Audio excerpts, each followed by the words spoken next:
Good evening, ladies and gentlemen. I'm joined online this afternoon, Danny Milan from the Morningside territory in Brisbane. Danny, welcome, mate. How you going? Thank you very well. Thank you very much. Good That's to be great. joining you. Yeah, indeed, mate. Look, it's a really great opportunity that we're going to discuss with our audience this evening, and a little bit of background to help people. So, Danny's been in the business now for an extended period, and interestingly, joined slightly differently to how most franchisees come into Hire A Hubby. So, your original business partner, Peter, kicked the business off around 2013, if my memory serves me correct, Danny. That's You correct. then negotiated a deal to come in and take some equity off Peter with a plan to then transition to full ownership.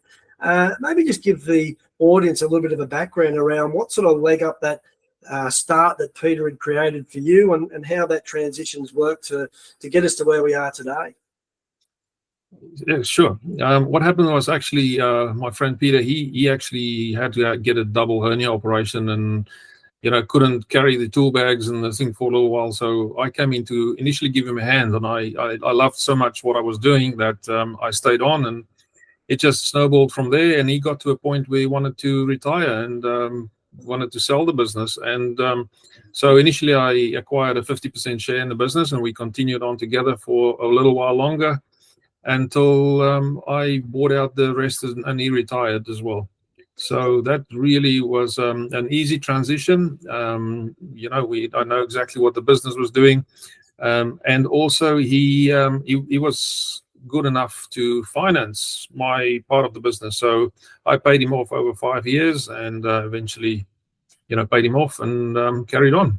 Fantastic, mate. So you started your business with a genuine leg up. A lot of people who come in, they might buy one of our greenfield territories, which, yes, it has our income guarantees and the like, but there's a lot of effort that we'll go do collectively from head office and the franchisee coming in.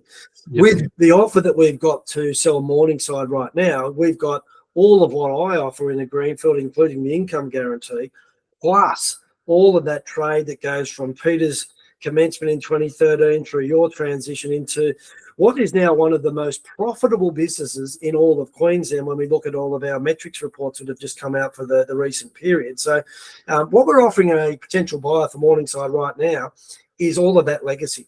So what I thought I might do is just expand on a little bit about the clients and the structure of your business so the audience can understand how you've been able to achieve, largely as a man in a van, such a successful and profitable business. I thought when I took over the business from Peter, he was actually doing a lot of real estate work, smaller jobs, and I continued on with that. When you do real estate work, you do a lot of small jobs. Small jobs, it's small risk, I think. My turnover for last year was few $100,000, and my bad debt was less than $1,000. It's 0.02% of turnover bad debt. So it's really very, very safe business in a sense, because you're doing a lot of small jobs. I think we've found a niche in doing real estate work. So the real estate keeps us really busy. So the majority of my turnover is made up with about 60 to 70% is real estate business, and the rest is private, people we're working for. I don't do any commercial work. I'm busy enough as it is. I don't have to go and advertise even. It's all word of mouth, repeat customers. Real estate that's very loyal. I've been working for them for many, many, many years. So it's really a matter of just servicing those customers to the best of our abilities and keep them happy. And we've got a great ongoing business. Yeah. And you shared with me, obviously, as we've chatted over the course of time, that you're sort of typically booked sort of in that 3 to 4 week ahead space, which means that continuity of business, there's never a lack of opportunity, which is obviously why you don't have to go out and do any advertising. Absolutely. And when I bought the business off Peter, I remember one of the things he said to me, he said, mate, if ever it gets slow to the point that you haven't got business for that day, just go to the movies, for that day and relax and enjoy it, because, things will pick up very quickly after that. And, that was 2016. And up to today, there's never been a day without work. I'm still waiting to go to the movies. I'm so looking forward to it, but that has never happened. So there's just constant workflow. You don't have to look for it. It's just there. Yeah, fantastic. And look, yeah, for the people wanting to know why, with such a good business that you are looking to sell, there is a bit of a lifestyle choice coming up. Obviously, again, we've had the chance to have a chat. So the plan is to sell the Morningside territory, relocate to the Sunshine Coast, and then start again, going back to a new territory up on the coast. Maybe you'll get a little bit of quiet time when you get up there, Danny, to go and get that one day at the movies, because it'll be new territory for you. Absolutely. I don't think it will last long because, there's only one. I want to relocate up to maybe Budrum or Malulabar, Maroochydore. There's only one other Hire A Hubby there. And I think there's too much work for him to handle anyway. So between the two of us, maybe we can, grow that Sunshine Coast. So all my family is up there. My wife's family is up there. So we'd love to move up there ourselves. Yeah, fantastic. Well, obviously, what we've got here in terms of the Morningside territory is, in terms of greatest of opportunities that you could ever want to see, very, very profitable, as I said before, when we compare it to all other businesses in Brisbane. You've got a very, very strong base. And I think probably just for the benefit of our customers, when you talked about that volume of real estate work, it's not just one real estate agent, it's multiple real estate agents. So very much de-risked. Let's talk a little bit about what the opportunity might present for somebody who wanted to be bigger than a man in a van. So, if Danny sells to the next person who wants to then come in and grow it to a couple of vans, what would be the most obvious opportunities that you just don't have capacity to target, but you think would be a good opportunity for somebody wanting to grow? Well, the first thing I want to say is I have been there. I've had two extra vans on the road with two extra staff members, plus extra casuals working for me. At one stage, I remember there was one day there was 7 of us working on, at the same time. So in the past, I've had turnover of over $600,000. For anybody who wants to grow it, they're most welcome. Danny, important for our audience to understand. So Morningside, they come in, they take over the business. What's the supply chain like for you? Well, who are the key suppliers to you that are easy to access, that are looking after you, making your life easy? And explaining that to our audience is a real insight into what transition can occur and their life being made easy. Well, I think I've got probably one of the very best locations in my view. I'm 5 minutes away from Bunnings. All my major suppliers, like metal suppliers, like even electrical wholesalers like Beacon Lighting, all of those are within 10 minutes of drive of my territory. So it's and from where where my house is, I drive actually past 2 Bunnings on the way to work. So it is very, very convenient. My day usually starts in the morning by first thing going to Bunnings, buying the stuff, all the material I'm going to need for that day. And 8 o'clock, I'm on the job. And the majority of time, I don't have to go back to Bunnings because I've got everything. I think just to change the subject for one sec, one of the secrets of being successful for me is I have a very, very well-stocked ute. But any tool you can think of is on my ute, and I carry a heap of spares. So, anything from globes and a toilet seat and locks and everything. So paint. So I don't have to go to Bunnings when I'm on a job and something comes up.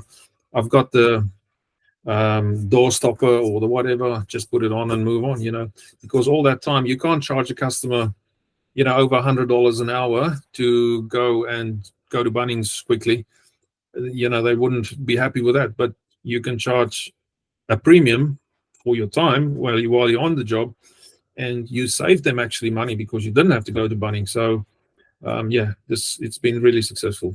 Yeah, and I think you've just touched on something that's so super important, and particularly the things that we want to always continue to train our franchisees around, and that's efficiency driving into profitability, because when time is your commodity, you've got to use it wisely. And that's why when I look at your numbers and compare those to many franchisees in the countrywide, they are very, very good in terms of outputs for a man in a van who's got a little bit of support here and there. I think you mentioned to me you've got a casual part-time guy, does a little bit of work in the FIFO sense. You want to maybe just expand on that, just to explain how you've been able to introduce somebody when you feel as though they can help, but not actually have them in the team as a full-time resource.